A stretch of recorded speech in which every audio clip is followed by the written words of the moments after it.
中国对台湾并没有管辖权，又何况沈伯洋委员他是在捍卫国家主权、维护台湾的民主自由的宪政体制，并没有任何的违法。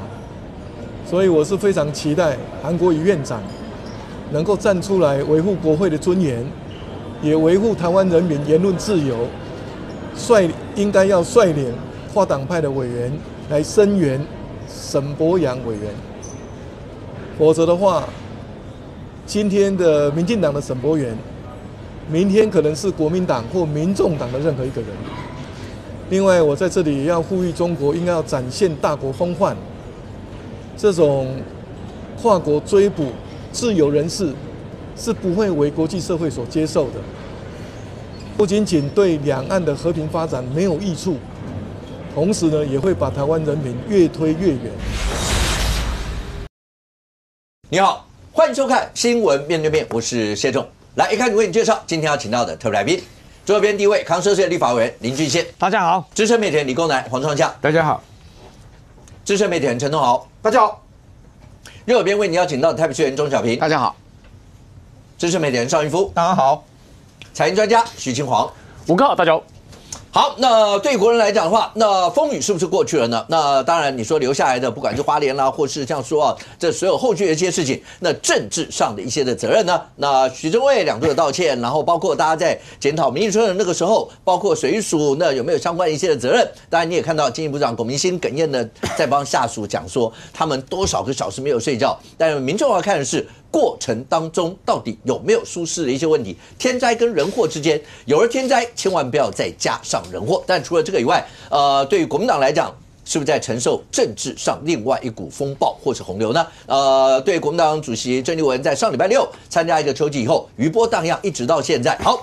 这一整个礼拜，国内所有发生的不管国内外跟我们有关系的所有政治的事情，如果今天做一个总检讨来看的话，对于各阵营来说，到底是加分减分，正还是负呢？哪一件事情是影响最大的，不可讳言？到目前为止来看，来创下，我们就直接讲，郑丽文去参加秋季这件事情，一直到现在，无实这个名字，然后一直挥之不去。虽然他告诉你，我去人家邀请函就没有讲啊，我真的不知道。可是到现在，不管是自己党里面。有很多人直接跳出来这样点名，对岸更是拿这个来做文章。那整体来看的话，现在看起来未来到底会怎么样影响？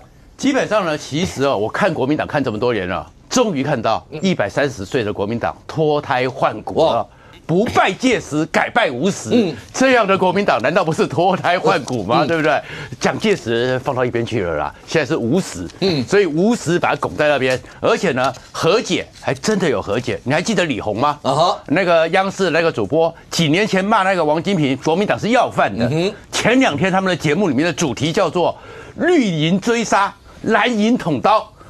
秀秀郑丽文，所以你看，果然和解了。然后这样一个氛围，对国民党来讲，当然会变成是一个极大的，很多人会觉得是压力，但是没有关系，那个叫做建制派，要进到新的时代去，对不对？所以新的时代是什么呢？蒋介石当年觉得党员的思想不坚，所以在阳明山那边决定要成立一个学堂，就是叫做革命实践研究院，对不对？那现在呢？那后面呢？陈诚也当过，他都不敢当院长。陈诚只是代院长，蒋经国只是革实院的主任。但是郑丽文的格局和气度不一样，党主席兼革实院的院长，对不对？而且要亲自上课，告诉他们国民党的思想。所以国民党的党员呢，像小平兄哦，以后就辛苦了。你们这些党员、党公职，小时候要背总统蒋公遗训，以后要勤读。主席郑婆家言，对，郑婆，你公婆啊，对不对？位阶要一样啊，对不对？是把他讲，你把他讲老了，他算是那个亲手女，好不好？你干嘛皱眉头啊？总统蒋公家言录那个时候他也才40-50岁而已，那时候蒋介石。所以呢，那当然了，我记得我小时候呢，其实我去过革实院几次，我都记得革实院以后的变化会是什么？革实院有一个这个堂，这个呢是有时候聚会的，有时候受训的，这个叫做秋瑾堂。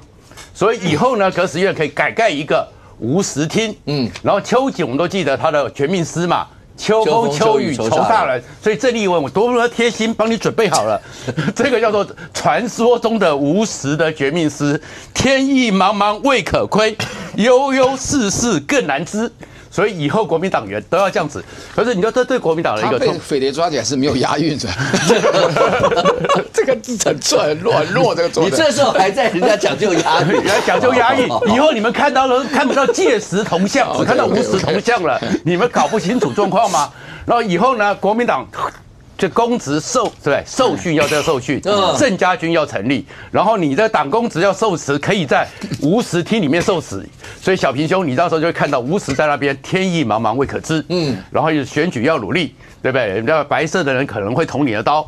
然后万安如果也去受旗的时候，不知道万安的想法怎么样。所以其实这件事情当然会让整个国民党里面的那个长期以来的一些认知，其实我有很多同学都是那么深蓝的因为我都是眷村小学嘛，是啊，中学也是那个蓝桃园的，那里面除了是地方上的家族，也有很多是将军的后代。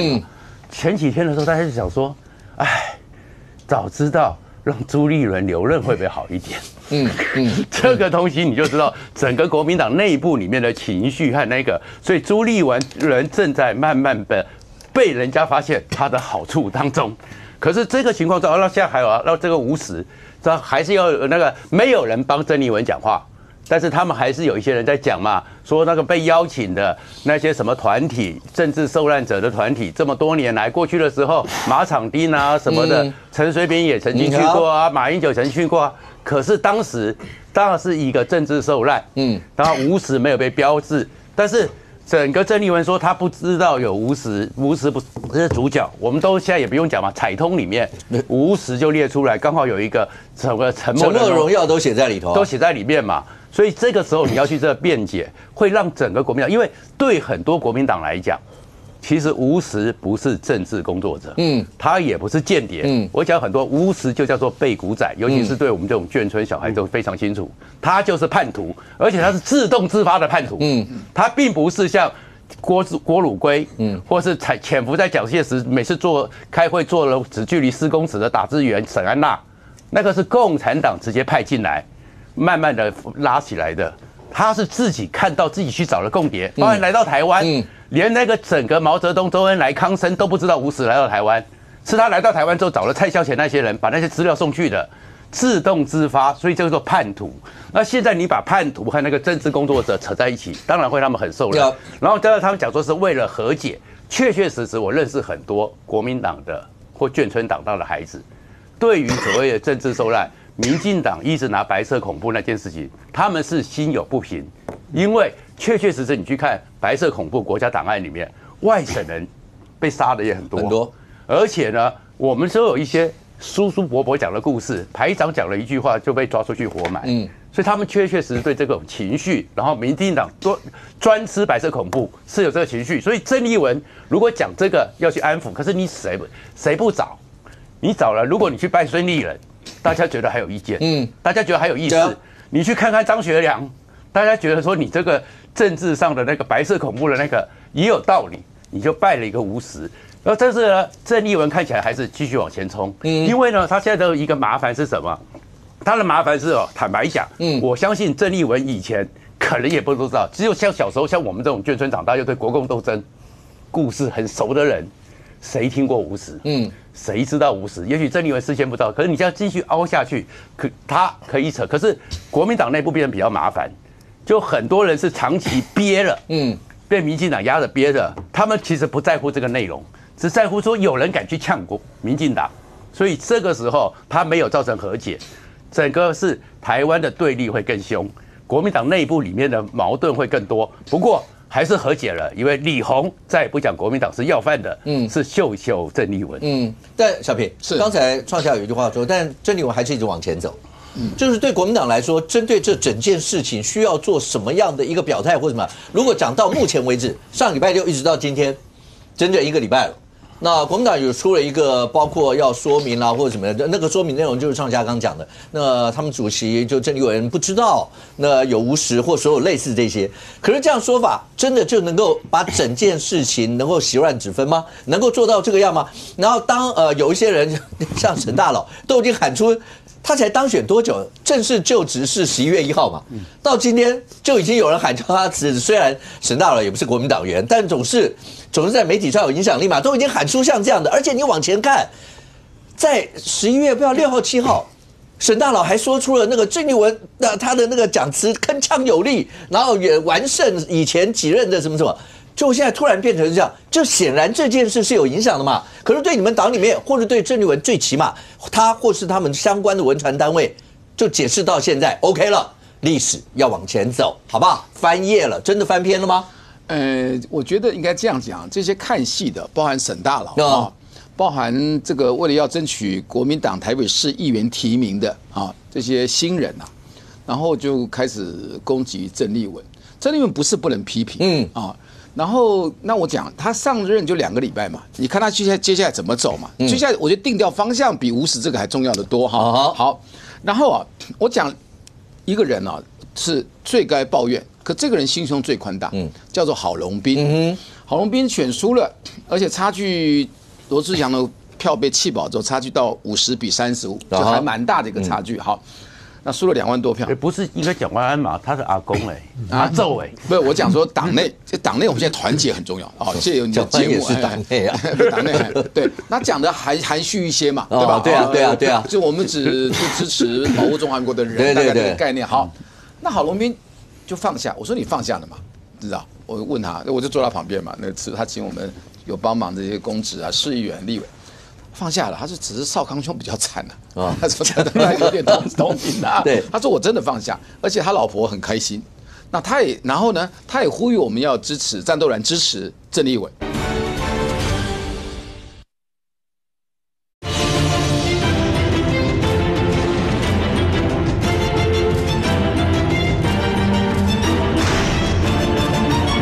他说我真的放下，而且他老婆很开心。那然后呢，他也呼吁我们要支持战斗蓝，支持郑丽文，那是有胸襟的。对，小平，放下是一回事。你们吃饭的那个时候，郑丽文的去祭拜的之前在之前嘛，那是马上就是马上就请了。对，但我的意思说放下是一回事，但这件事牵涉到国民党的未来，牵涉到那这不是他一个人放下的问题，因为他只有现在2个礼拜，我们看他的路线怎么走嘛哈。我举例说，他推的政策我们也支持。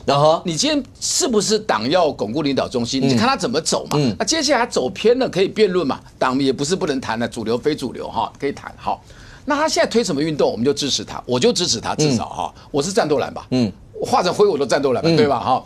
然后他现在推哈，就大家入党，然后以及基层之旅，那我就在月底我也邀他，但他可能会来了大概，然后。这个还没有最后的决定，我找了什么叫基层？请问台北市，我台北市有250个国民党党籍的里长，我找150个人来，这样算不算基层？是国民党基层嘛？那就聊聊见面基层想什么嘛。这是我一个小议员我可以做的事，也表达我们战斗蓝之一的钟小平表达支持他嘛。这第一句话。第二，物质不灭定律，他路线如果很走红统，那是不是会丢掉中间？那会得到什么？会得到这个被白抢走的那个老男人的票，因为蓝，你知道现在的，我想东豪等一下可以补充一下，现在我们国民党是一些老男人是喜欢黄国昌，喜欢柯文哲，这也是个不小的问题啊。我们有一点前院着火，还不是后院着火啊。这第2个物质不灭定律，第3个，他当选后一连串掀起的党内的惊涛骇浪，我现在讲到重头戏了，给足了。就好像低气压经过太平洋关岛那边，水汽弄就变成中度台风、强烈台风，对吧？这个叫做能量。请问现在谁给了韩国瑜能量？韩国瑜那4只脚，我认为根本就是总统的初选宣言嘛。我个人觉得就4只脚，然后他谁该管院长该管委员，还是总统该改委员，这都不重要，重要就是很多人很嗨嘛。第一个你干了赖清德，第2个韩粉会集结吗？韩国瑜要动了，那韩国瑜动的话就有联动，每个人都有他的理想，愿意为党跟国家服务。举例说，卢秀燕要选总统，看起来韩国瑜也要再选总统。那韩国瑜选总统后空出来的位置，是不是傅昆萁要选院长？这个大联动啊！我讲这个才重头戏，这个我再回到这个哈。所以呢，所以就变成2个太阳，韩国瑜深蓝，然后卢秀燕是经济蓝跟知识蓝，所以要一种对撞，然后比民调等等，所以它这个整个路线，我觉得开始要定调。那每天都在走，每天都有变化，然后我们也要细细观察了。不是小平这样讲好了，不管有几颗太阳，但是当台风来的时候是看不到太阳的。对，你们现在会不会面临到就是一个大台风来？你刚刚讲说还要看后面它怎么定调，可是政治人，我们常讲政治人物说什么话做什么事，其实不是自己觉得我在往这走，而是被人家定调，被老百姓觉得你在怎么走。无时风暴已经过去了吗？这整件事情会不会有很多人把郑丽文定调的就是你就是所谓红统的那一块？这件事情都不需要再做任何一些澄清或是解释就可以过了吗？当这件事过，然后接下来是郑丽文直接说去中国化的课纲呢，同时也要恢复过来，所有的这一切，然后包括前面竞选的时候说要让所有台湾人以说是中国人自豪，所有这些摆在一起，会不会让民进党有很多的操作空间，就把国民党挤压到很红统的那一边？我就讲政治不是你们自己觉得，其实我是在往这走，可是当你这边其他人定调，其实你是在往那儿走的时候，你们怎么办？应该这样讲哈，无时跟去中国化的课纲，那是2件事。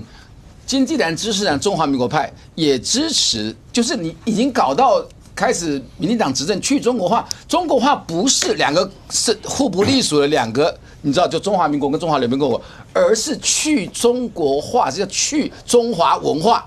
以前我们都不年纪大一点都比较有学识，因为我们强迫背古文嘛。现在不仅都是文言文，还有日文的课本都进来。这个已经变了，就这在切都是台独切香的这一块没有伤。但无时这一块路线就好像被定掉了，对不对？比较红统等等。我觉得他第一场的隔10月的演讲，他兼院长了。蒋介石之后第二个兼院长之后，我觉得他的第一场的演讲大概就是他的整个两岸的美中台两岸的走向就定掉了。OK， 我的看法这样。来，金主任，你觉得对郑丽文来讲的话，整个无时风暴都过去了吗？国民党包括小平刚就讲说，那要看未来他那接下来怎么走，尤其他不是要在基层之旅啦，所有这些，看他讲什么嘛？对，他跟他讲什么，他跟他讲清楚嘛，就是他去的时候才那个邀请函也没有写，什么都没有。那他去那个他也没有拜他，这样讲完以后，整个就不会被定调成大家说所谓偏向红统这些吗？其实无时风暴不是有没有过去了，而是下一个风暴很快就会来。因为如果像郑丽文目前这种的演出，那国民党人真的每天会提心吊胆。因为这不是第一次吧？也不会最后一次。所以如果掌舵者是郑丽文那车上的国民党人恐怕要系好安全带啊。你要先习惯嘛，他领导风格就是这样。但我无时会很重伤吗？我倒觉得不一定啊。因为了解的、懂得无时是谁，才会了解啦。那一般的选民恐怕不大会了解你们在吵什么。那郑丽文重点是要展现，我认为他是要展现他的党内，他就是个党主席啦。他说了才算。那确实他就掌握党机器，他就掌握发言权。所以他接下来他还会再讲什么？国民党人恐怕要先习惯了。反正每天都会有让你意想不到的郑丽文的一个让大家很惊奇的事情，恐怕才会刚要开始啦。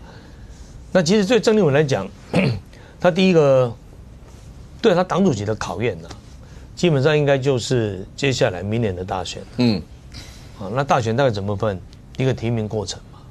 你所谓党主席有没有令出党中央？你去看那个提名过程嘛，他有没有办法摆平各地的县市长还有议员的提名？尤其是跟民众党之间的关系嘛。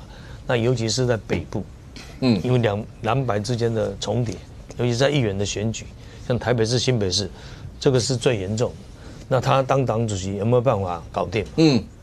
那第二个当然是大选过程啊，他要去辅选嘛。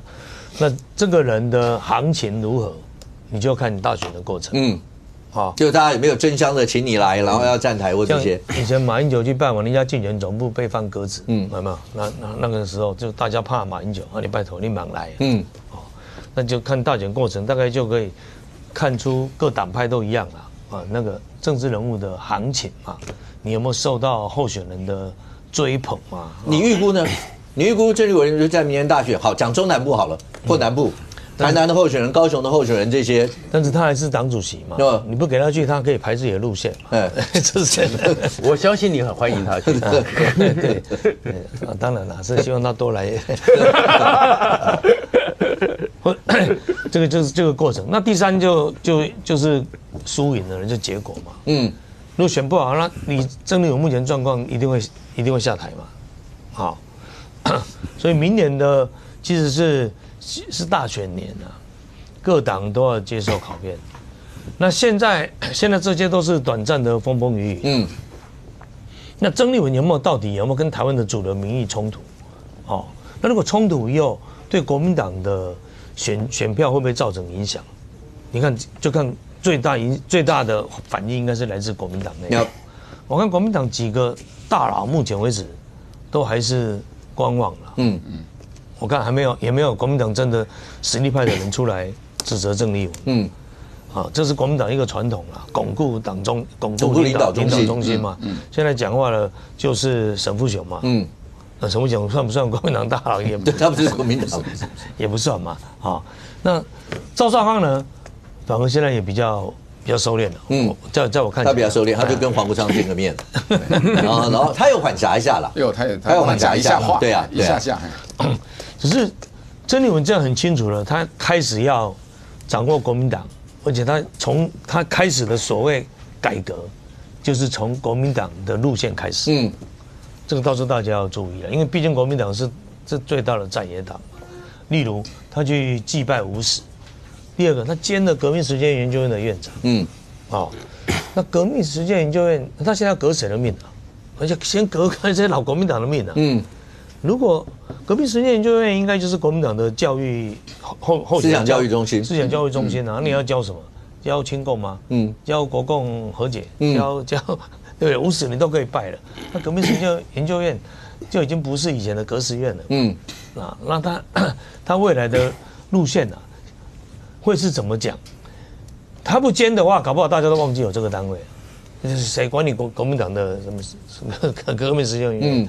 但是他兼了党主席，这个单位就受重视了。所以郑丽文确实还是有强大的一个社会聚焦的能力。那这国民党人，你不喜欢他，你也不敢去得罪他。就好像韩国瑜一样，韩国瑜照理讲是国民党的问题呢，那国民党人现在变成还是要拥护他。为什么？韩粉啊。那郑丽文有没有正粉？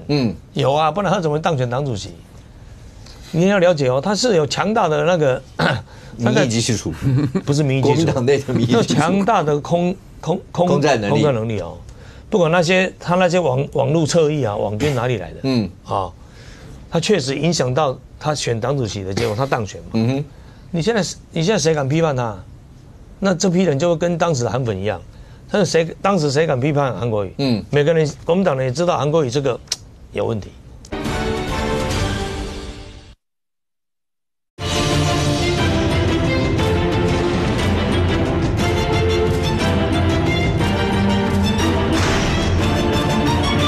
这批人就会跟当时的韩粉一样，但是当时谁敢批判韩国瑜？每个人国民党人也知道韩国瑜这个有问题，那你就是不敢去照他的反啦。郑丽文也一样啦，你现在谁敢去反对郑丽文，那你下场会很惨。你光是被拥护他的这些网络侧翼，不管是哪里来，不管还是共产党发动的，这些是有强大的一些声量。所以郑丽文我觉得他很快就会站稳党主席了。另外一个他掌握钱嘛，他每个月要帮国民党募多少钱？3000万不是吗？3000万不是每个月要有3000万？我们差3000，可是我们租金有差2500，租金有1000，大概一个月短缺1500。1500，一年大概2亿吧。我跟你讲，至少啦，这种党主席位置，送给人家做，人家不敢做。你一年要帮党部付那么多钱，眼睛睁开就是1500。对啊，对啊，送给小平去当好不好？对不对？你要负担这样的，那郑丽文钱从哪里来？那募款能力哪里来？所以你掌握了党中央，你掌握了钱脉啊，这个人讲话就有声音了。他至少为党募款嘛。所以不要小看郑丽文了。像我是觉得，民进党的焦点应该从那个什么那个卢秀燕转到郑丽文来。接下来最有戏看的一定是郑丽文，绝对不能小看他。好，所以郑丽文加油。好，你以前一直说不能小看朱立伦嘛？对，全力拥护嘛，对不对？OK， 你现在是拥护郑丽文吗？OK， 这个可以，他当然才可以看出政党的不同啊。对，可是好来东豪，2026、2028不要讲，因为还远。可是2028现在大家已经讲到，刚刚连小平都说可能会有几颗太阳的问题了。2028现在已经变成这样，2026呢？郑丽文的这一番所有的事情，是真的已经船过水无痕了吗？2026没有，因为你已经看到南部像高雄已经有人喊出票投某某某就是支持郑丽文，已经出来了。然后对那个被讲好就柯志恩、柯委嘛，柯志恩还要直接出来讲说你们不要趁势什么什么的，然后人家又讲说这样讲不对吗？不行吗？你们不提你们的主席吗？你也不知道该怎么说他，但这些挨个的就是他真的会有影响啊。这还要看郑丽文后续啊，这话当然有用，但是如果郑丽文一直讲话，这句支持郑丽文就是支持柯志恩之类的，那才能发酵。要看郑丽文会不会改变，或者他会不会安静啊？那郑丽文会不会变？这才是关键嘛。就你那么先讲，因为11月上个礼拜6哈，郑丽文去这个马场町这个公园做这件事情，那天很多事情发生。那天有萧美琴嘛？萧美琴在这个欧洲议会的这个第一次欧洲议会演讲。对，然后呢，还有一件事情，你知道央视不是播了那个沈伯洋的那片子，好像也是8号。说沈伯洋那个事情其实是10月底的事情啊，重庆公安的。可是他真正能够发酵起来，其实是靠央视那支片子。那么凑巧都是11月8号。这日子全部撞在一起，那这些事情撞在一起的时候呢，加上郑丽文的第一个花圈又是给了50，你就会让人家想，郑丽文到底他的脑筋里面是他的逻辑是什么？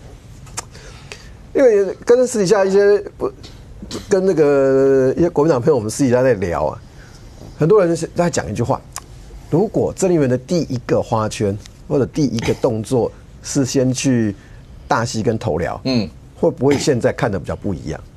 东豪那比较像传统国民党主席会做的事。对，第一件事一定是会先去叫我们的名称叫叶林嘛，是他们都会这样做。因为你跟你的这个总裁跟这个你前主席这个致敬一下嘛，新的党主席嘛。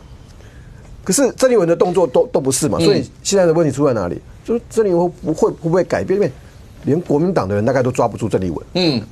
这件事情好玩，连国民党都抓不住郑丽文。都好，换一个角度讲，要把羊群带成狮子，郑丽文会不会告诉你，羊群带成狮子就是这样？如果做的都跟以前国民党主席一样，羊群永远是羊群，就是要用这样的方式，他们才能够变成狮子。我现在做的就是这样一些方式。但是最怕的是，国民党如果本来就是狮子，一群狮子，结果现在一群狮子全部没有方向，大家各自为政。也有可能变成这样子啊，那各自为政的风险在哪里？你会不会各个击破啊？所以你现在没办法抓郑丽文啊。然后兼革实院院长，那更有趣了，因为创下讲的革实院是在木栅，我们那时候去参观的革实院是在阳明山，那是最早。然后那个时候呢，因为我们的老师全部都是当年都是国民党的高干，都直接还在学生时代就跟我们讲一句话。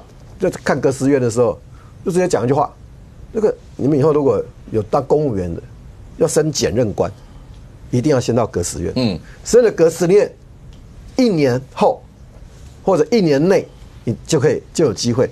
就很清楚的就让我们那个时候，因为我们念文化嘛，很清楚的让我们知道说，人生未来社会的那个阶梯道路什么地方是重要的。马赫林是第1期，是马英九24期，是。然后你不要以为只是当公务员哦，他其实不只是公务员，在很多当年很多不同行业都有影响。好，那他的第二个政治动作兼革职员院长是干嘛？如果你再注意看一下这一段时间，因为50的事情，是有几个人帮郑丽文讲话，连他的发言人有没有出来讲？我看到的新闻稿比较多，用写的不敢用讲的，除了这件事情外，你还记得革职员什么？什么都没有。好，可是郑丽文是不怕人家批评的，他不怕争议的。原则上，他的个性应该也不是个保持安静的人。他的第二个政治动作就叫兼革职员院长，然后会有一批师生关系。这批人会不会变成是他未来的嫡系？有没有作用不知道。好，先讲有没有作用不知道，但是他显然不想让自己变成是一个阳春的党主席。但因为现在才2025年的11月，到了明年，这个因为党主席还是有他的战略性的高度。2026这样县市长选举，民进党试过2次，都打两岸牌或打中国牌，蔡英文2次都告诉你没有用。好，可是当客观的条件变成有一个党主席叫做郑丽文，然后他又是爱讲话，又不怕争议，又会做一些让你预期不到的事情的时候，那么支持郑丽文等于支持柯志恩的那个效应，会不会真的产生？或者在南部产生，在中部会不会产生，在北部会不会产生？到那个时候你就知道了。可是一句话，郑丽文是不会安静的。可是现在看起来，赵高，如果有一句话讲“得继承者得天下”，郑丽文就告诉你们这些大佬都不要开口啊，因为我就是打仗打赢的啊，我的票就是比你们多啊。为什么？好了，虽然我的基层加起来是6万多票，但是我还是赢了嘛，那就是要照着这个方向走。那现在看起来，从包括蓝白之间到底未来要怎么合，也要看郑丽文跟黄国昌之间。但是最近出现了几件事，白银都已经挑明了讲，我不跟，我不来，好不好？从普丁那件事情，然后包括我是中国人，然后普丁这件事情，到现在50，白银是直接跳出来，像黄国昌直接说，50就是个间谍啊，这是客观的事实。那接下来呢，就跟赵少康聊天吃便当，他就是这个样。也就是说，这整件事情，难道对蓝营来讲的话，真的就觉得说，好像刚刚来宾大家就讲，那就再看看后面他怎么说、怎么讲、怎么做，再决定。所以整个这件事情来讲的话，也没那么严重，好不好？那大家就这样过去就好了。反正你最近看一些民调啦，或什么，搞不好支持统一的味道跟这种支持的看法，会因为郑丽文这样一路这样铺陈，会变得更多，这样也不一定啊。我觉得这种鸵鸟心态嘛。然后我们等一段时间再看看，就是说你等一段时间，你到底要等多久？等下一次他又出错的时候，就说我们再等一段时间嘛。我觉得很多事情看的是一个时间性的累加。今天讲一句最白一点的话，中国介选是我们讲的吗？不是。境外势力介选是我们讲的吗？不是。然后有人忧心那个红统的帽子摘不掉那南部议员讲的，也不是我们讲的。我们现在讲的全部都是你国民党内自己讲的。说变投降党也不是大家讲的对啊，是你们国民党内自己讲的。第一个，第二个，中国人的骄傲，这郑丽文讲的，也不是我们讲的。正传媒做的60%多不支持结果你去看那个民调，越往南部走，认同度越低。好，这第一个。普丁不是独裁者，那也不是我们讲的他是透过民主选出来的俄罗斯近几年民主深化，这郑丽文讲的。好，接下来国防预算，这郑丽文讲的。去惦记50，那是你郑丽文做的。好。细数，这全部是郑丽文。然后呢，以前羊群还咩2声，现在是沉默的羔羊。你干嘛指中小平？没有啊，沉默的羔羊。我看你是赤裸羔羊看太多，你还是这个梗有点老，许新煌都听不懂了，对不对？这个梗太老了。你都念之在之的是这一部分。那是个一系列的电影。你说陈不出来辩护表示认同嘛？未必啊。大家表示沉默是，我不想上这一台车啊。我骂你郑丽文也不对，我帮你辩护根本就是错，所以我根本不上车啊。所以大家显得很安静啊。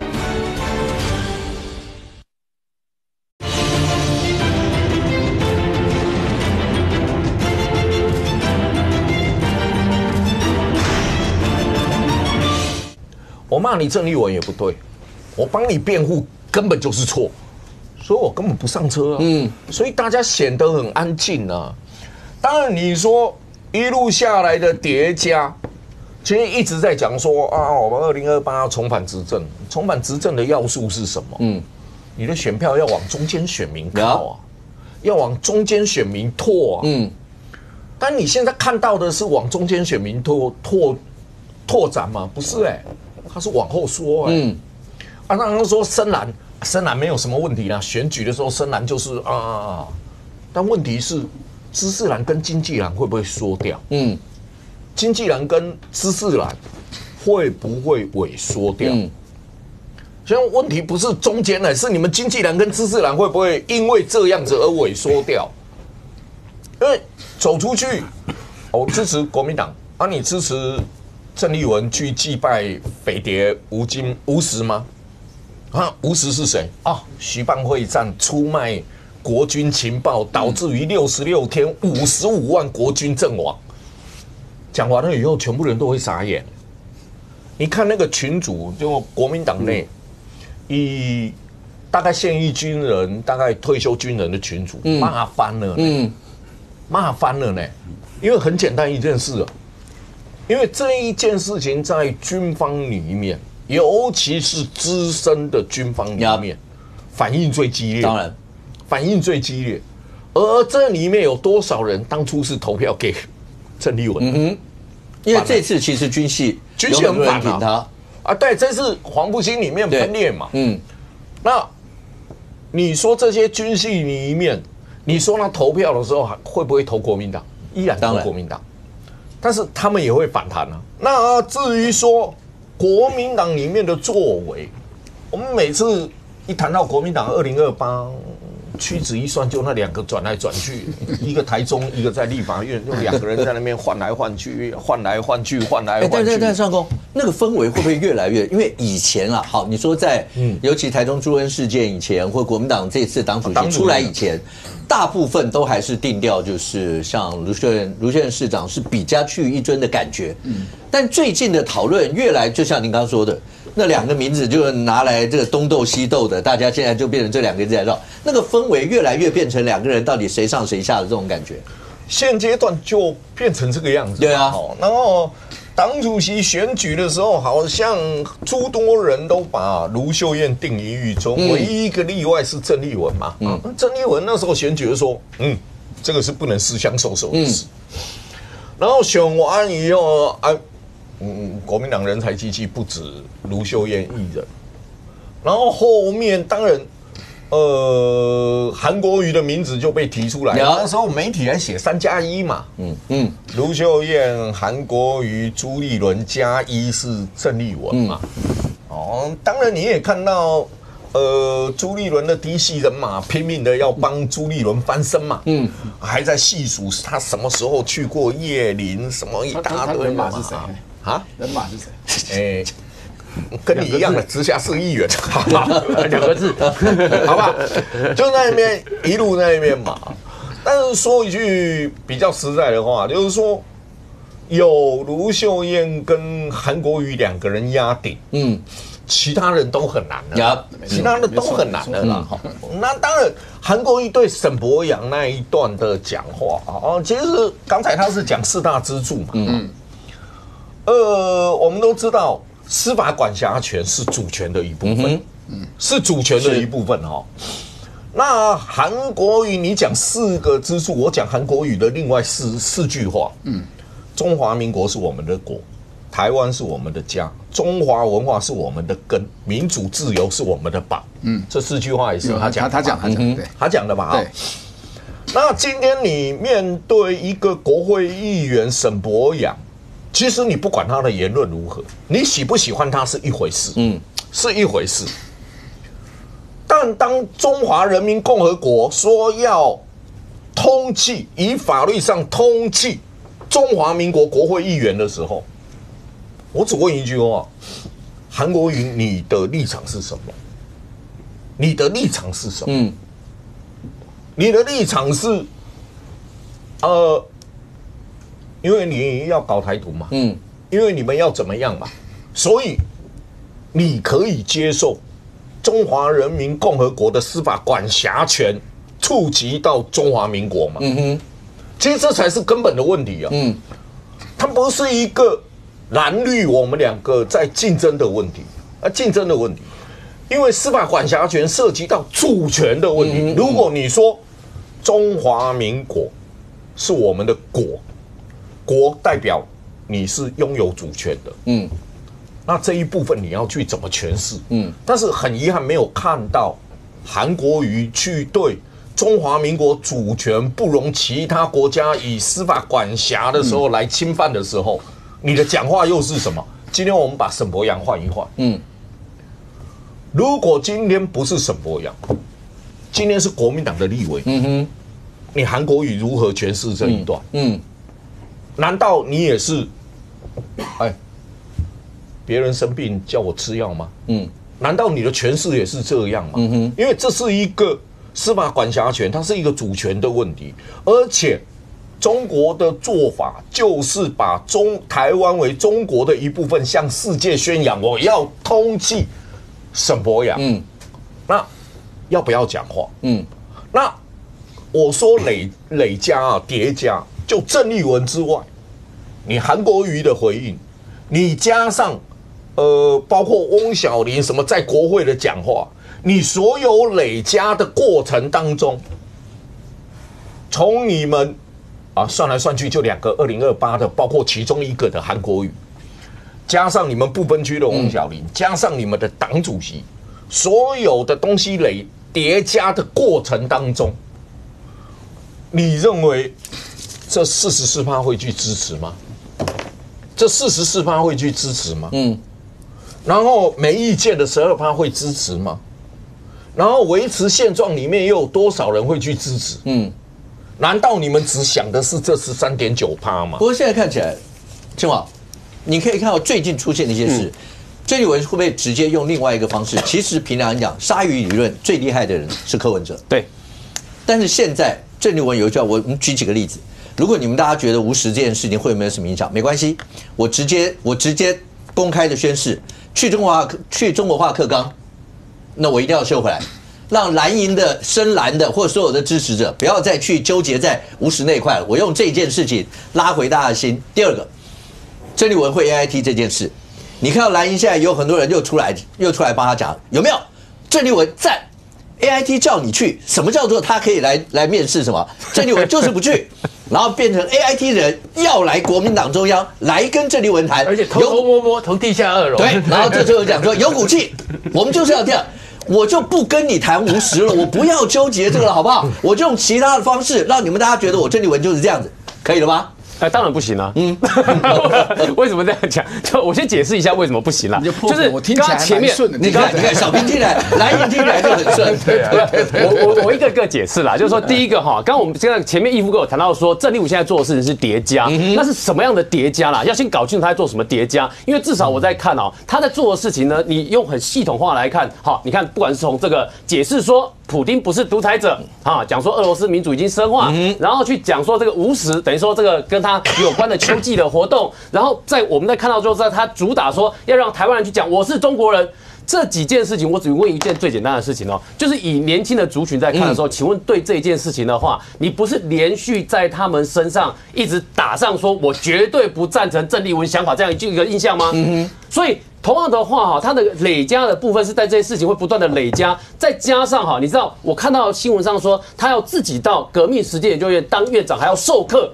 这件事情看起来就是要做思想统一的工作嘛。那我为什么说这件事情很有趣？是因为刚刚所讲的那3个事件，在我解读都不是叫独立事件，它都是叫做用中国共产党所理解的语境在表达事情。也就是那个就是老共的论述嘛。所以他们论述普丁不是一个独裁者嘛，普丁跟他们合作关系很好啊。所以在他们的论述里面哈，从普丁到吴石是烈士啊，去祭拜他有什么不对？然后所以在他的论述里面，他让台湾人去讲说，都变成骄傲的中国人，也没有什么不对啊。所以这个都叫做中国希望看到的语境，甚至包括到现在哈，去定调说沈伯洋啊，把沈伯洋打成这万恶不赦，把沈伯洋打成说这个要全球要发布红色通气，这整件事情的语境都是同一件事，讲出来都是老共爱听的话。那老共爱听的话，如果再透过革命实践研究院把它变成论述，让革命实践研究院上课的人，不是以后不是只有郑丽文可以讲，是来上过郑丽文课的学生，大家出去都可以讲。就变成有无数个郑丽文在外面都可以讲，那我请问这是小事还是大事？这不是一个郑丽文在讲，他是要许多郑丽文出去，大家帮郑丽文一起讲的。如果都是讲老共的语境哈，我跟各位报告哈，现在呢，你知道我们很多的这个一般的年轻的民众哈，大家都会自己哈到中国的这个社群网站去看一下。其实我们台湾人要过去看是很容易的。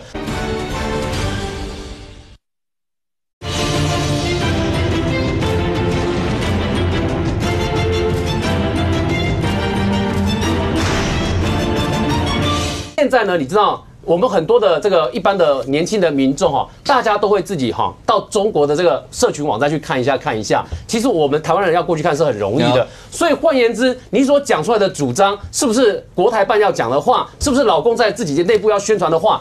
对很多年轻人来讲是辨识得出来，不是辨识不出来的。也就是这个印象哈，我这样说，这些印象形成了哈，这里面分几块哦。对年轻族群来讲，这个印象如果形成了哈，以后要接触国民党哈，这个你接近的难度更高了，否则就不会连这个时候连民众党都跳出来哦，说这个一方面说郑丽文是放3把火出来了，他们担心郑丽文会继续放火下去了，因为再放下去的结果，我跟你保证，这个民众党呢。火再继续放下去，他能不能再继续抱住郑丽文这一团火？郑丽文现在是党主席呢，你要蓝白合就是要抱住郑丽文的这一团火，你要概括承受呢。那概括承受的结果是你民众党支持者会不会跟着也跑掉？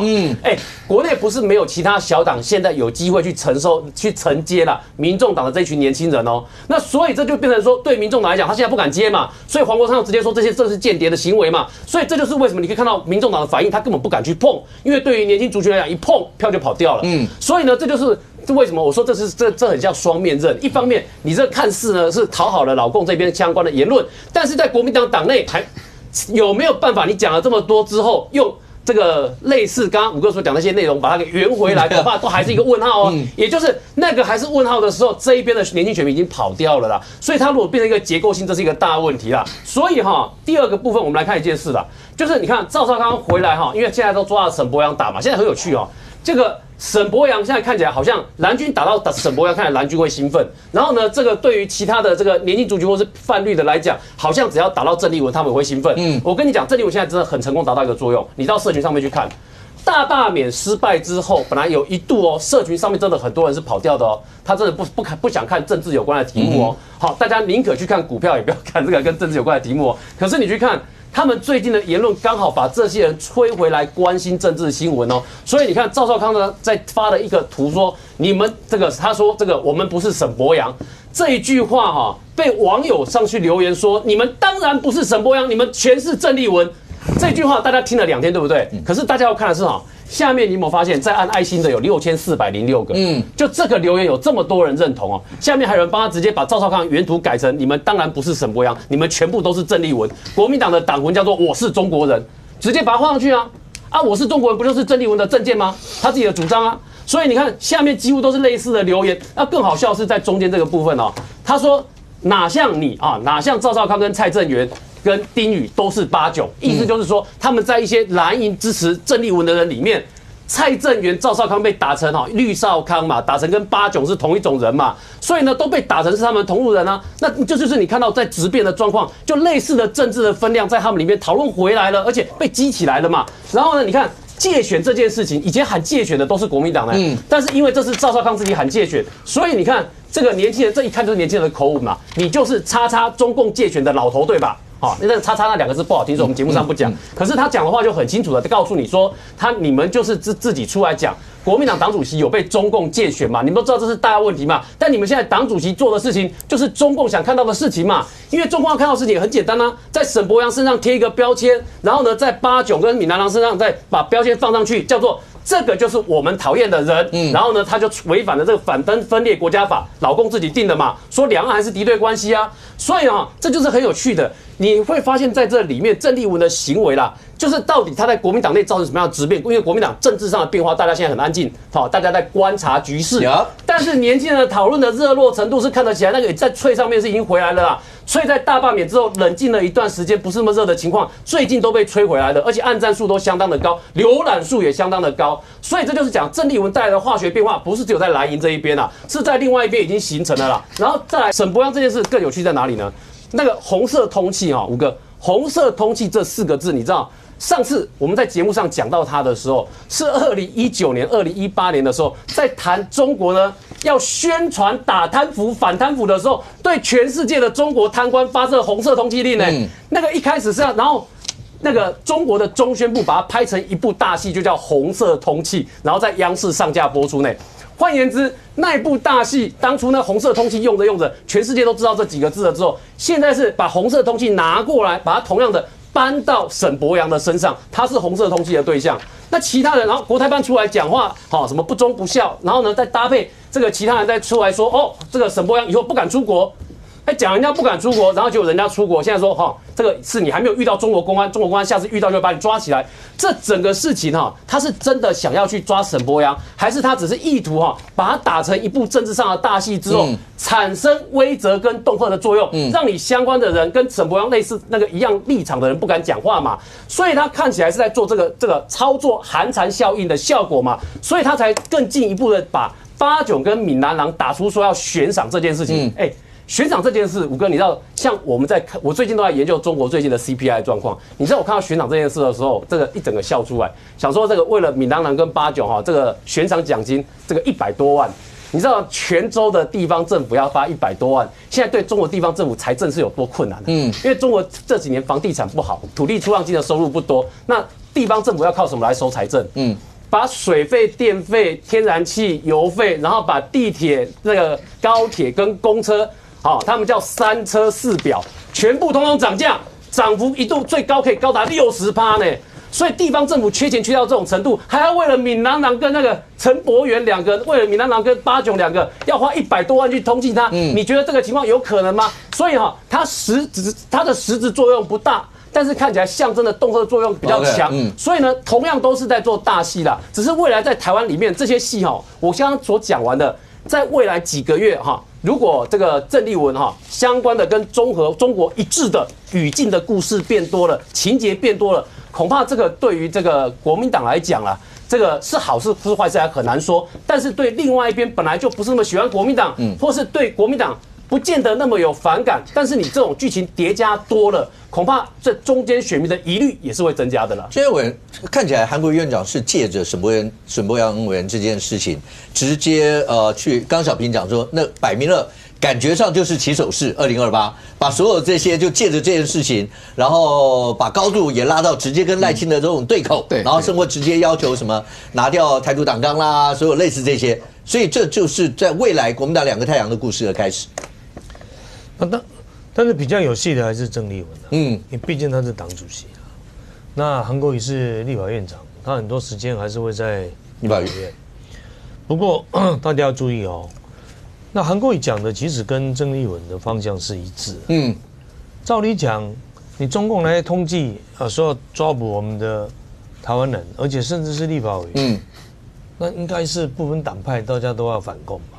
你看韩国瑜他是亲共。在这一点呢，赵少康也是，所以赵少康才会说他不是沈伯洋，才会被人家骂说因为你是郑丽文，好，连苏起也这么讲，苏起说郑丽文的方向是对，所以我才说其实郑丽文去拜吴石，这不算什么啦，他去拜吴石，那你们大家就在那边哇哇叫，那改天他去北京见了习近平，那你们怎么办？岂不是要吃药了？对。所以像血压药是不是？哎，所以我觉得郑丽文未来的领导方向，就会让国民党确实开始走一条不一样的路。那这样的路，如果以国民党的过去那种文化，大概没有人敢反对啊。赵少康稍微反对一下郑丽文，马上被打成什么？绿少康。这就是我刚讲，你哪敢批评他？哇，而且网军的力量啊，这些侧翼啊，也不知道哪里来的。以前郑丽文会有这么多人支持他吗？好像也没看到。那所以现在这些不管是不是中共的介入啦，不过中共介入倒是赵少康证实的了哈。根据赵少康的报道这个中共是介入了。那中共如果介入，好不容易把郑丽文支持成党主席，那你们去反对郑丽文，中共不会出来保护他、支持他吗？他好不容易培养一个国民党的党主席，你们谁敢反对他？只有一个局外人，我们沈大佬，这个沈富雄，请他辞职。国民党没有任何人附议啊，也没有任何人敢出来支持这个沈大佬的这个讲法嘛。所以郑丽文会越做越稳啊。他只要明年的28年明年26年的县市长选举不要大败，不要输掉。那郑丽文也很清楚他如果只要把民进党打掉一个县市哇，那他就不得了。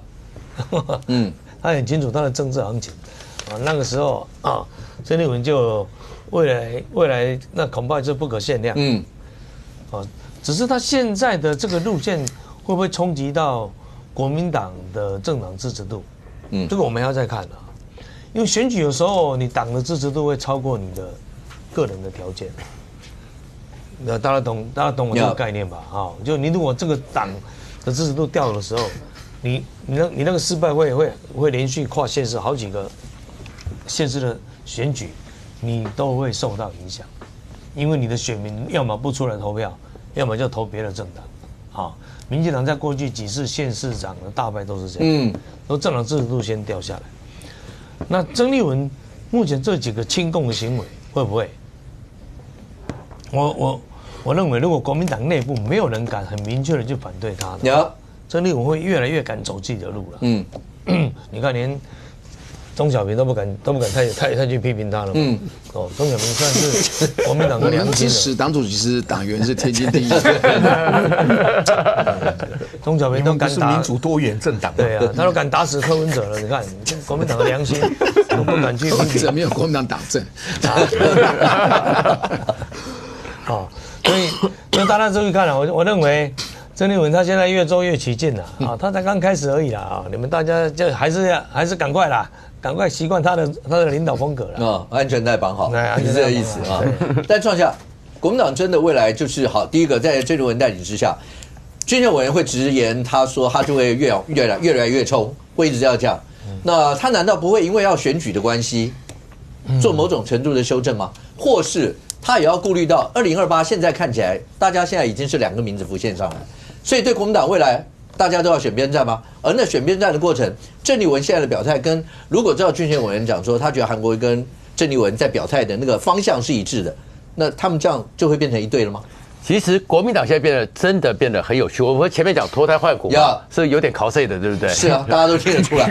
但是事实上真的脱胎换骨。因为过去的时候，国民党从以前蒋介石来到台湾之后，不断的过来，国民党是一个中央威权非常重的一个政党。但是你现在看到呢，郑丽文呢，你说他会不会令不出党中央？有人这样讲他嘛？那事实上你会看到。现在的国民党有点梁山伯化，这是非常梁山伯是什么？我是双龙寨出身的，我是大名府的，一堆人挂在一起，所以现在国民党已经没有那一个党主席说什么就是什么，但是面对的是明年的选举，那明年的选举其实呢，坦白讲，两岸议题过去的尝试或是台湾的选举没有那么大影响，所以各自山头，双北会合作。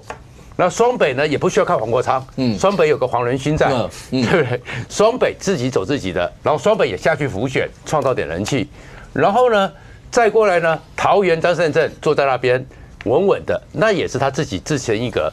中台湾呢，卢秀燕一定要拼，不然卢秀燕就没有了。然后韩国瑜就是最好的一个最会创造人气的人，所以就会看到国民党以后会变成多元系统，所以国民党开始完完全全就再也不是一个党中央指挥一切，因为明年是先是选举嘛，选完举之后总统再说，可是国民党会变成是比较像是比较早期的时候，各众声喧哗，各走各的，但是他们呢不会丢掉那个旗，这个倒是一个特别的，因为丢掉那个旗之后，国民党不会分裂。不会变成说我们每个人就脱党啊，什么新国民党连线啊，什么新党啊，重新再来，不会。但是就是一个松散的党中央。然后对郑丽文来讲，他当然要有一个自己的郑家军，不然明年的状况，然后后面2028再说。因为可是国民党明年呢，就是那种梁山伯108个好汉，个个都有自己的地盘，个个都有怎样？那到底谁是及时雨宋江？那就后面斗争再说吧。OK。不过现在看起来。小平是你那首诗，你有没有研究？你这老牛自知夕阳晚，不待扬鞭自奋起。我有我的解读了哈。是这样，怎么解读？老牛就是韩国瑜啊。好，当然。然后自知夕阳晚，然后再选，请问你再选总统什么时候？2年多，2028。好，他68岁就70岁的时候选总统。70岁。不是牛犊吧？是老牛吧？是吧？当然不是小牛，不是小牛嘛？哈，人生70又开始，所以他是此生最后一次选总统，对吧？2028有可能70岁2028，然后老牛啊，然后呢不带扬鞭自奋蹄，这个更厉害了。这个不是3台的电视，是自媒体啊。不用民意鞭策我韩凤，我就上了啊。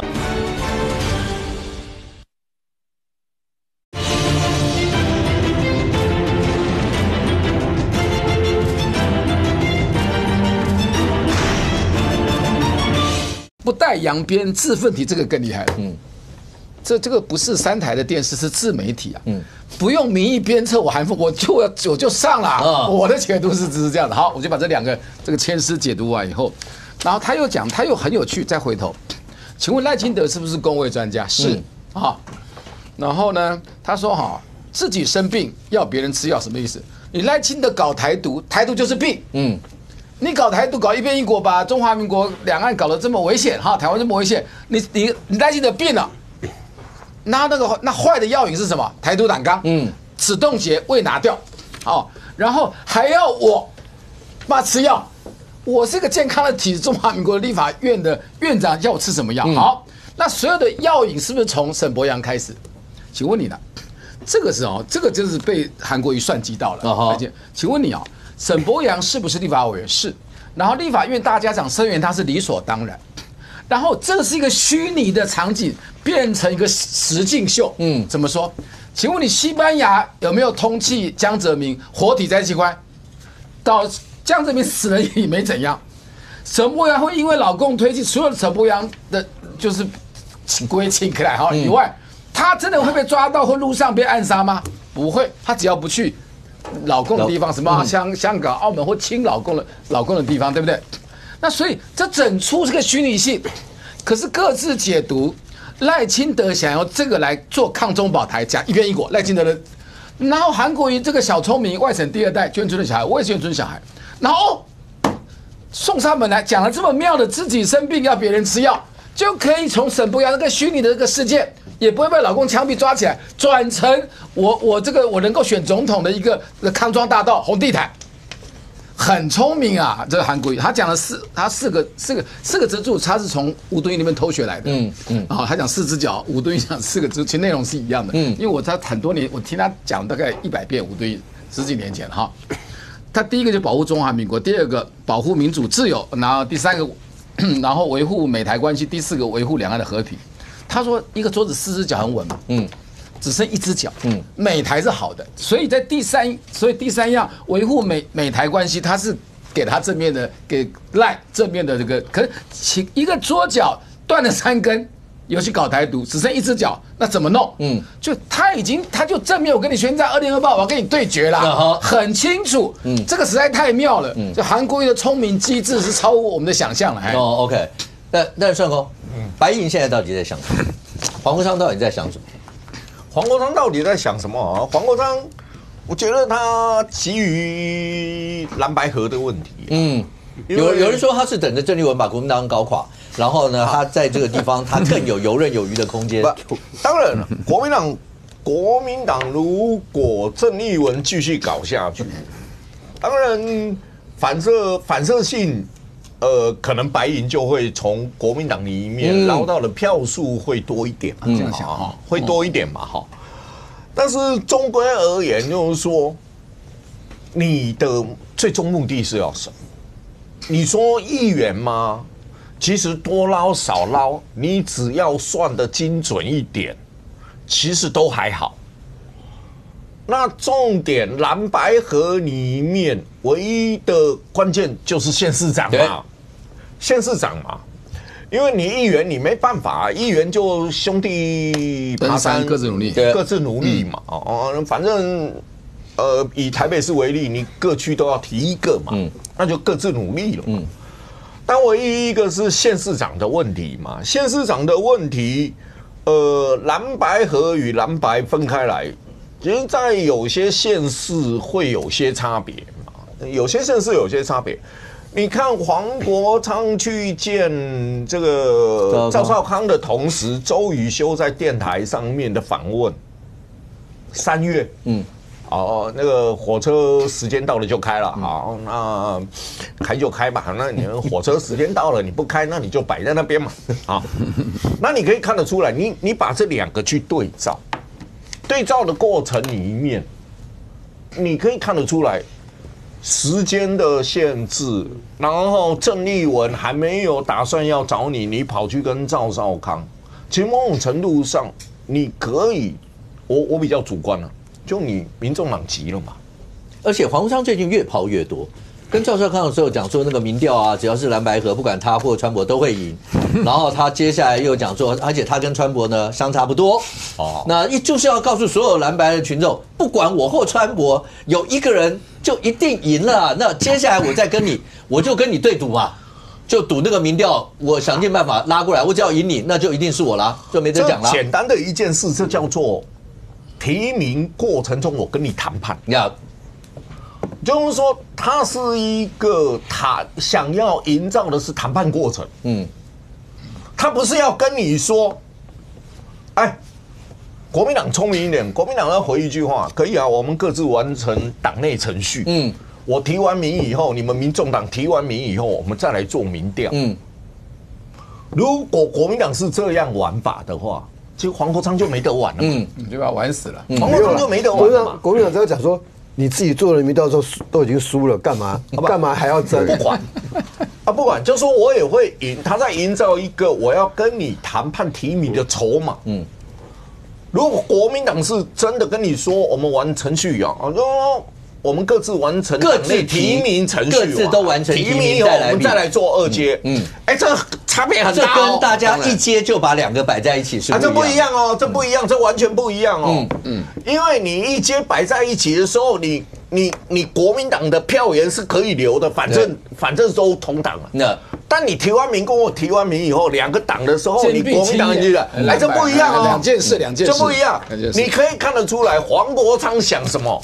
想的是，我直接跟你用谈判，就1阶2个民调，我就跟你谈判，我不跟你玩这个，我不想跟你玩那个党内各自完成程序以后因为你注意看3月这个时辰点，国民党3月会完成提名吗？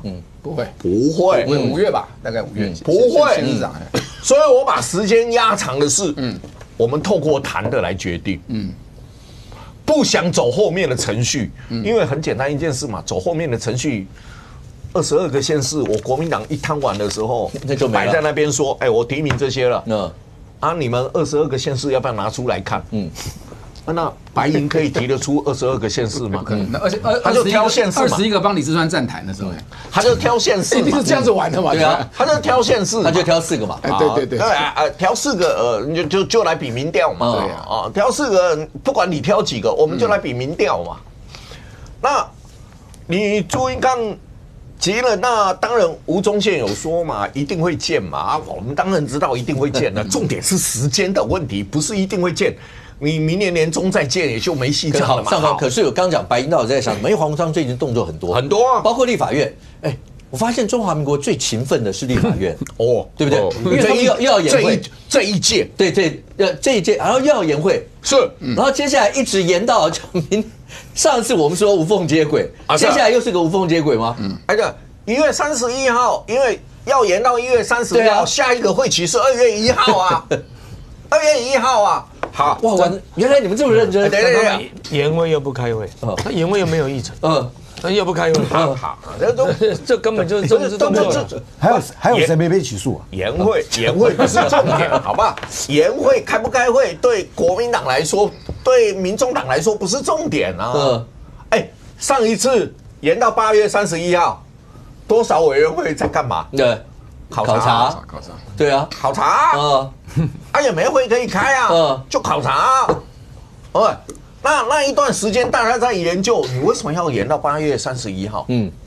不就是那一个国民党那个罢免就保护伞啊，死亡联署嘛？在侦办过程中嘛，大家揣测的都是地方的都已经被约谈了，收押了。这个保护什么？保护党中央嘛，国民党中央嘛，因为国民党中央。一些人刚好都不分区立委嘛，那时候那时候还开直播有没有啊？对啊，每一天在党中央开直播，看你什么时候要来嘛，对嘛？好不好？然后一开以后，大家都觉得延到8月31号，哇，史上最长221天。现在延到那个1月31号，所以。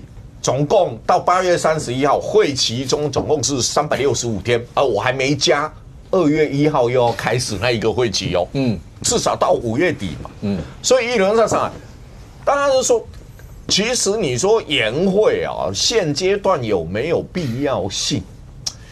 其实看来预算不延会可能审不完，所以也是一个事实。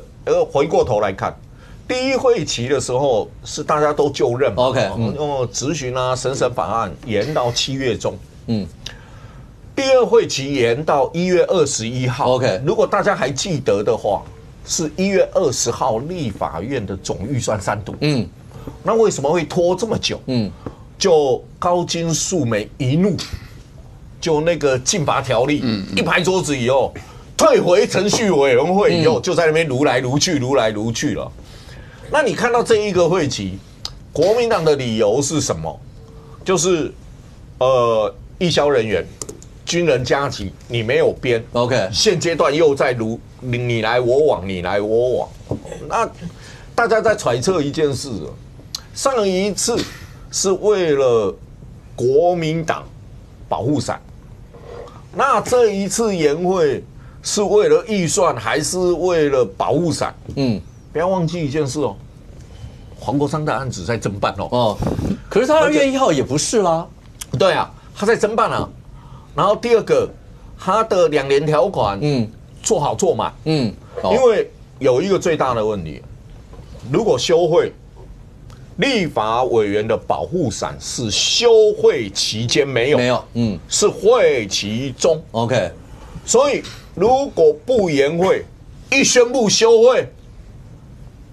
黄国昌的保护伞就立刻没有了。好，那军政委员要不要针对你们立法院这么辛勤的工作，要不要表达一下看法？这个第一个，上一次的延会就是几乎浪费大家时间了，因为他也没有议程，也没有会可以开。我想跑立法院的记者都很清楚。这个莫名其妙。那你还可以说啦，上一次是一个政治角力，为什么？因为有大罢免。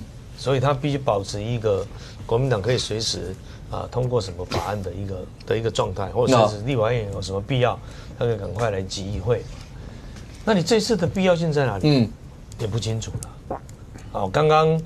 刚上公说，那可能审总预算，那你可以加开会嘛？因为临时会跟延会是不一样。因为临时会你要有议程。也就是说，必须先让所有的外界或者立委知道，我现在加开临时会开多久？那我在这段临时会当中，我要讨论哪些东西？这个要先公布。那延会没有啊？延会你只说要延到1月31号，那做什么事？什么事也没有啊。OK， 所以每次延会都是好像都是黄国昌提出来的。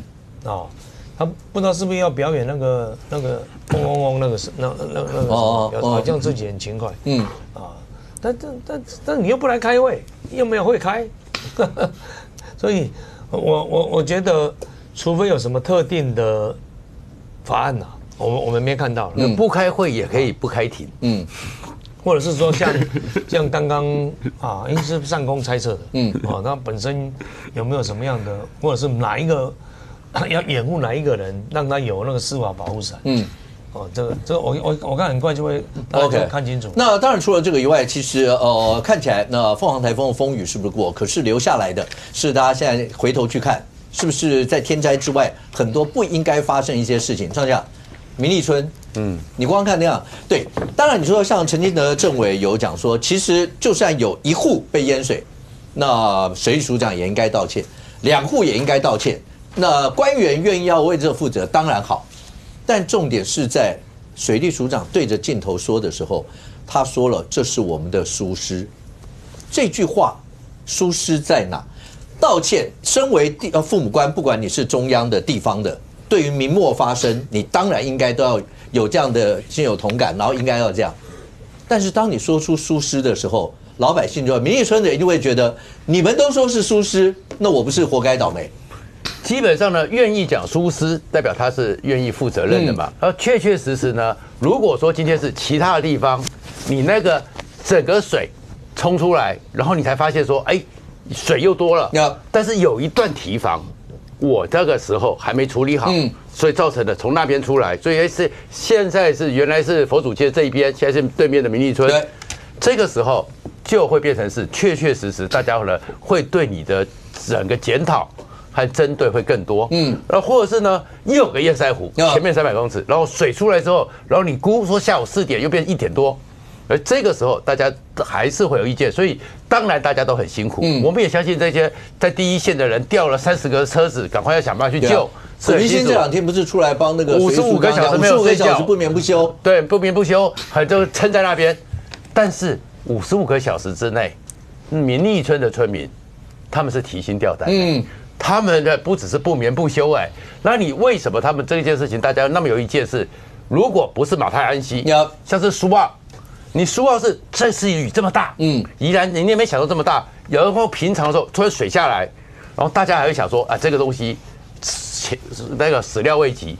你马太安在前面那段时间里面，政府资源最多，老百姓投入最多，那你本来在那个时候是国家之力等于动在那里，如果你那个时候你能够做更多准备，你能够在那个时候最多资源、最多力量、最多关注的时候，你那个时候把民利村那一小块堤防，那是村长讲了好久了，你那个时候多动点资源，今天民利村如果他们心不会觉得这么的痛。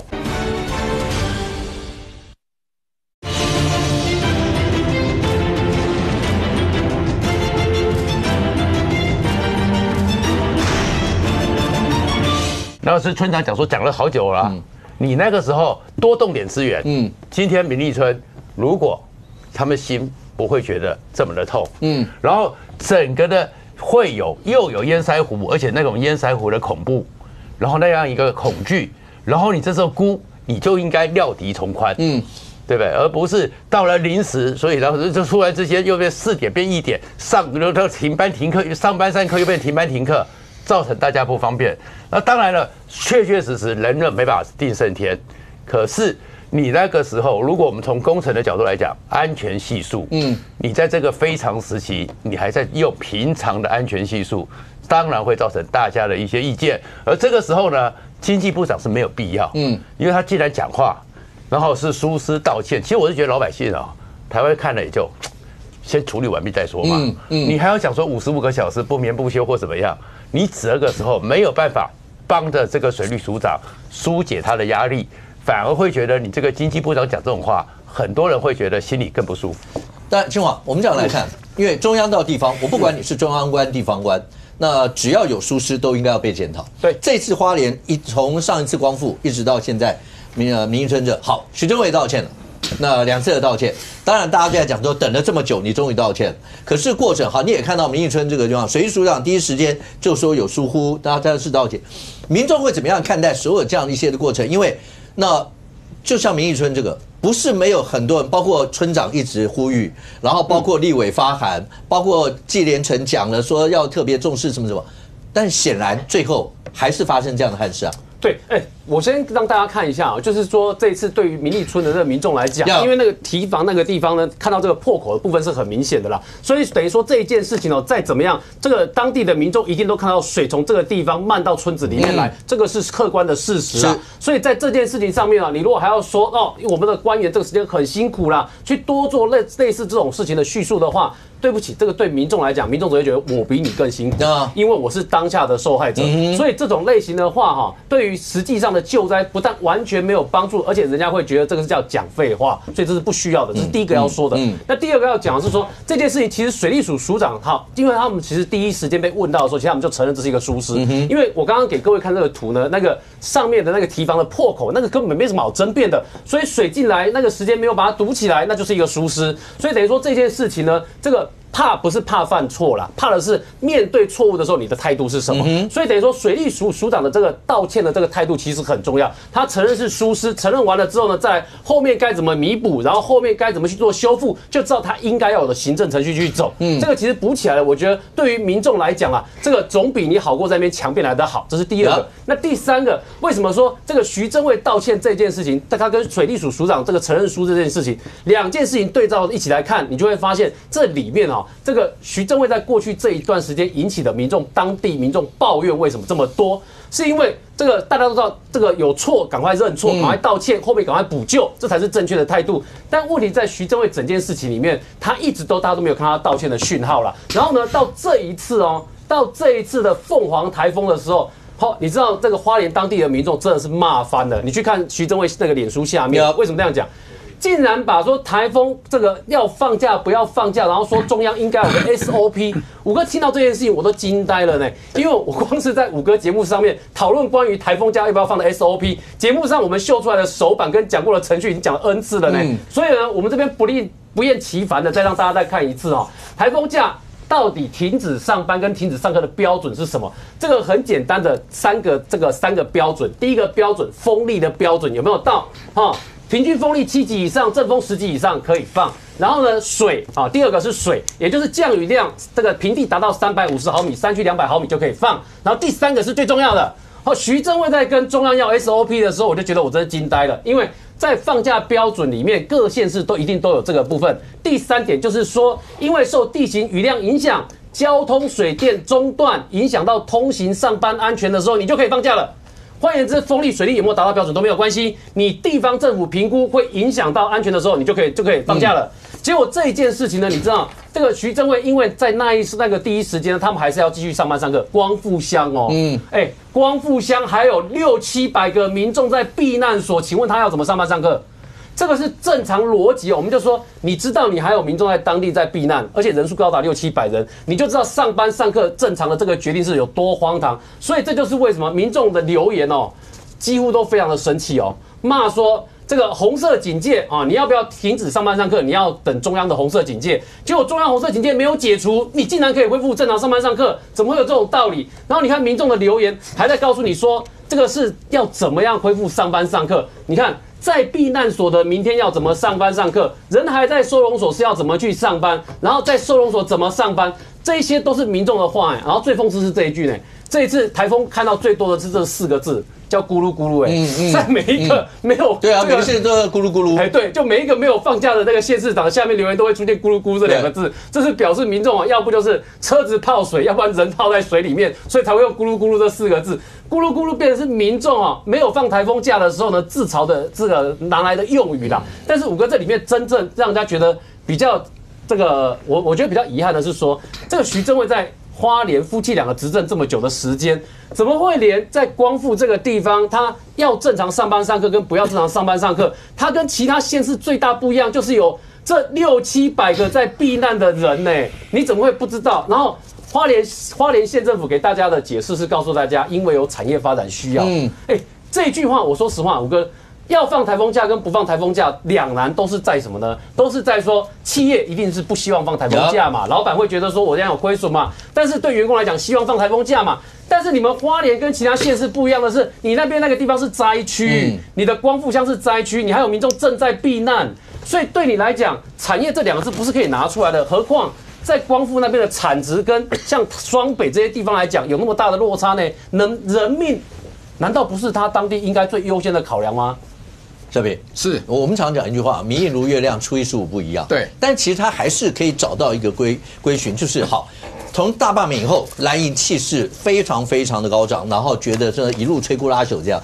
可是经过中间几件事，那个转折，平心而论，923发生了那样的水灾。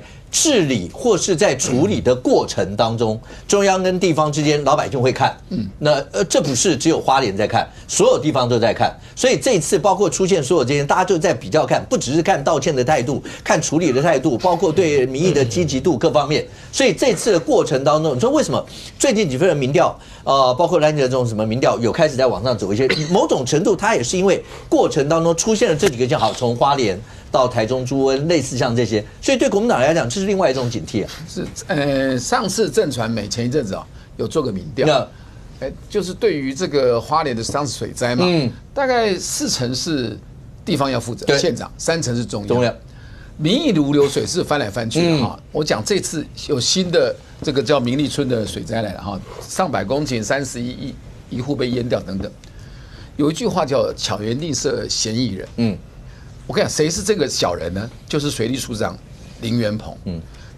今天我道歉，他是一个事务官，很懂得媒体的应对，道歉就泄压80%了。你今天重点不是你道歉，你问一，你为什么道歉？你问二，为什么道歉的机会？因为道歉说我错了，我7月村长找我。那个堤防末梢那个洞口我就不堵起来，堵起来就没事。包含纪连成就是他的政委也这样讲，好，这个是他的过错，这个还是叫做智慧型犯罪哈。有一个是强盗，没有犯罪，那个政治强盗叫陈金德，我跟你讲哈。今天你是督导这个事情，那你的下面的这个水利署长、经济部下面的事，对吧？你是政委是你督导的，经济部也是你督导的，就是你相助行政院长。去跟我们的立法蓝委吵架，语气多强悍啊！你是谁呀？就用嘴脸这样的，以往记录也很差呢。这样的人还可以继续因为派系的妥协而继续放在政委的位置，你有什么专业啊？我搞不清，还做过副市长，还做过什么中油董事长，做了很多代理宜兰县，做很多事，就厉害。然后就还跟立委吵架，是你们出了纰漏，人命这个身家受了损害，你到底在强势什么东西啊？我觉得很奇怪，这样的官至少还有点廉耻心呢，叫做水利署长，哇，这个我的错啊，我就遮蔽一下，遮瑕膏，不要讲那个末端的堤防破个洞造成损伤。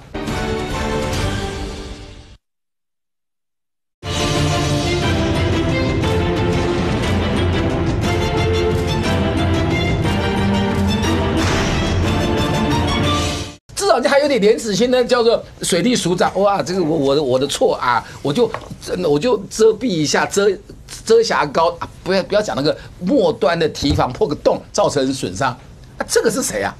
这个你在凶什么啊？你在得意什么啊？所以地方就有反转了。这第二个，第三，家家有本难念的经啊。像所有的地方治理，我跟你讲，以前我们在台大念书念地方治理。那地方治理的满意度的调查，我觉得林正哲清楚的时候那是很厉害，因为他最厉害就是他早上都不上班，都去常常会到新竹殡仪馆一直去鞠躬。那是个30-40万人的城市，这样搞是可以的。然后勤政爱民，然后把地方照顾好，然后广施恩泽，很容易得到5星。郑永兴比他更多。对，好，可是。回到地方治理就拼真功夫哦。我先讲地方哦，就真的要治理啊，淹水能够处理啊，然后创造经济繁荣什么。好，那抢这些什么回答到哪里这些事。好，这就是我简单讲，6都跟22县市是比以前难做的啊，尤其天灾那么多。那中央呢上位的概念是意识形态，就是韩国瑜讲的四只脚，下面要促进经济繁荣等等。我觉得现在大家都爱选举，但也进入一个中央的地方，官不聊生，其实很难做，而且场位其实很短。OK， 所以大家不管你成事公职，你就不要抱怨。中央地方好好做事，努力成功，给人民幸福。我的看法是这样子。东好，可不可以简单？因为大家好，这句话很残酷，其实是发生不管是天灾或任何危难的时候，某种程度是展现包括能力的时候，让民众知道说，当发生任何灾难，有我给你靠，我是你的依靠，类似像这样。那这次看到从上一次的花莲到台中，一直到这次，然后包括民生所有这些，那一般民众看到的是真的可以依靠吗？中央或地方？这次当然民进党没有得分了，因为尤其是民生村长那个出来哈，我们也不是学工程的，但是我如果是民进村的人，或者我在看这个新闻的时候，我只想问一句话，就民进村长讲那么多次啦，反映那么多次，最后你有没有解决问题？没有嘛。不管破口在哪里，就是村长有反应嘛。那工程专业是谁？当然是水利署嘛，或者你的河川局嘛，你就是判断错了嘛，你就是没处理好嘛。苏澳的那个大淹水，那个丰隆道谈了15年了。我拿管理是中央还是地方的责任？就15年嘛，就15年嘛。好啦，这次淹成这样子，我相信他们会真的做。我拿管理是中央还是地方的，就解决问题啊。所以基层应该要下去嘛。那对赖清德来讲，声望会不会因为这样而受损？我觉得暂时还不会，因为赖清德他们应该现在反应的速度应该是快的。毕竟这个跟上次光复的能量不一样。但是不要在其他地方，不要在其他地方。下一个会影响赖清德的一定是台美贸易关税。那个已经在暖身了。那个才是要绷紧神经的事。OK， 来，俊秀文，简单请问一下，南部在6、7月那个时候，其实也是因为风灾啦，所有这些，那所有的处理这些过程，再看到这一次，包括在花莲啦或苏澳这些的处理，你也要角逐台南市长这一块，你自己看待这一块，以一个首长的角度来看的话，你觉得？第一个哈，这个救灾是当然是高度政治性，但灾民其实也要看的也是你的态度啦，就是说你到底有没有第一时间就去帮灾民。那台南这次状况不一样，是因为它范围太大。台湾从来没有一次几万户房子同时破损的，所以各方当然也有很多人来帮忙抢救了。但是在这一次的台南救灾里面，其实整个救灾效率的提升是一直到前进指挥所进驻。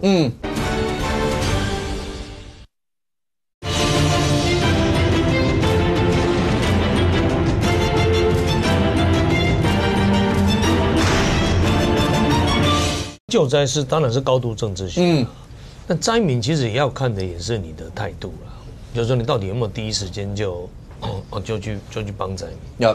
那台南这次状况不一样，是因为它范围太大。